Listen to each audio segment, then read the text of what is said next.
రాజన్న సిరిసిల్ల జిల్లా వేములవాడ శ్రీ రాజరాజేశ్వర స్వామి దేవస్థానాన్ని రాష్ట్ర ముఖ్యమంత్రి కార్యాలయ ఓఎస్డీ వేములవాడ శ్రీనివాస్ సందర్శించారు.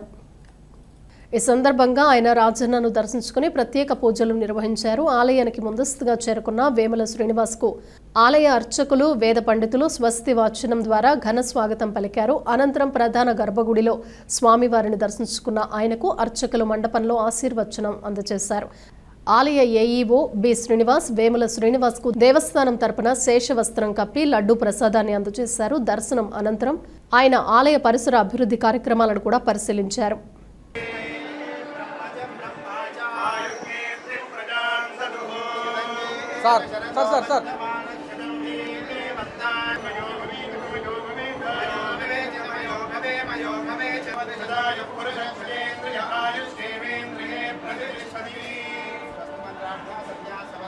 వేదోక్తం